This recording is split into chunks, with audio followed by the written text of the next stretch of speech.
안녕하세요. 이슈 이시다 시간입니다. 도널드 트럼프 전 대통령의 캠페인 전략수석을 역임한 제이스 밀러 고문은 런던 타임즈와의 인터뷰에서 트럼프 전 대통령이 현재 최상의 컨디션으로 백악관 시절보다 더욱 활기차게 생활하고 있다고 밝혔습니다. 또한 다가오는 탄핵 심사와 표결에서 공화당 상원들의 이탈표가 발생한다면 좌시하지 않고 독자 창당을 통해 공화당에 회복 불가능할 정도의 타격을 입히는 방안이 강구될 것임을 암시했습니다.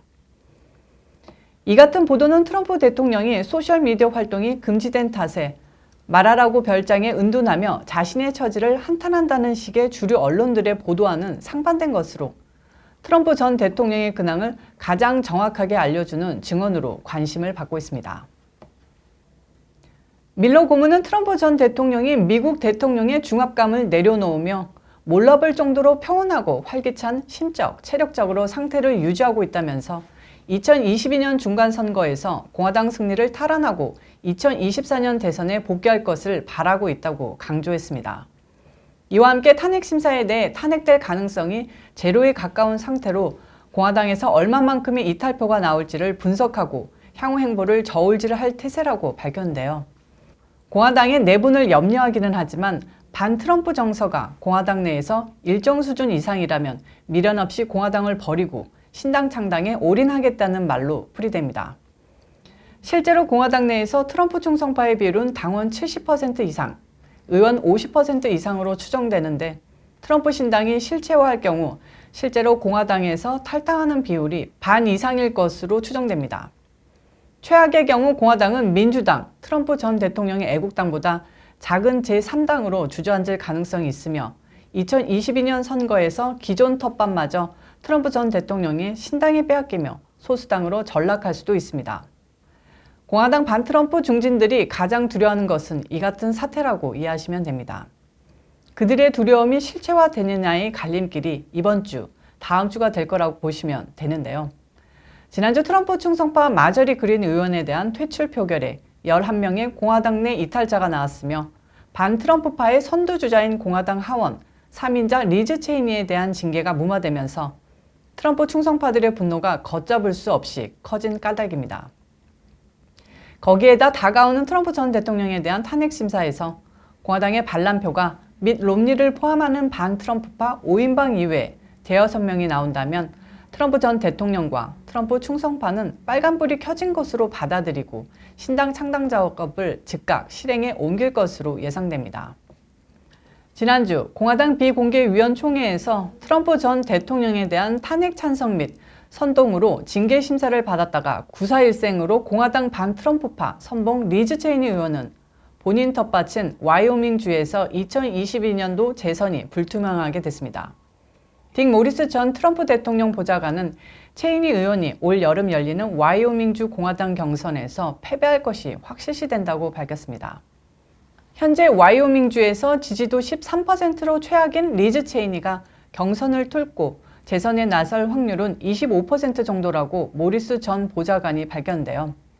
그 근거는 와이오밍주는 지난 선거에서 트럼프 대통령이 70%의 표를 얻은 확실한 트럼프 충성주로 분류되기 때문입니다.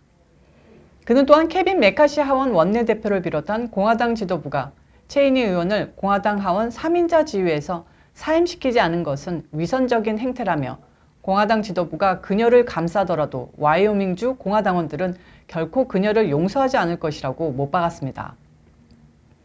이와 함께 모리스는 체이니 의원이 아버지 딕 체이니의 후광으로 현재 직위를 유지하고 있는 것이라면서 공화당의 80~90%는 트럼프 전 대통령을 지지하고 있다고 자신 있게 말했습니다. 또한 앞으로 미국에서 트럼프 지지자들 대 반대자들의 대결은 지금까지의 우파와 좌파의 그것이 아닌 엘리트들과 일반 국민들의 싸움이 될 것이라고 진단했습니다. 자, 이렇게 현재 상황을 종합해보면 공화당 지도부는 딜레마에 빠져 있는 것으로 추정됩니다. 트럼프 전 대통령이 퇴임 후 공화당 내에서 반트럼프파, 그러니까 트럼프 전 대통령에게 1월 6일 의사당 사태에 책임이 있다는 목소리가 급격히 줄어들었고 트럼프 전 대통령에 대한 지지자들의 여론이 다시 커졌습니다. 이와 함께 트럼프 전 대통령의 애국당 창당에 대한 호응 역시 거세졌습니다.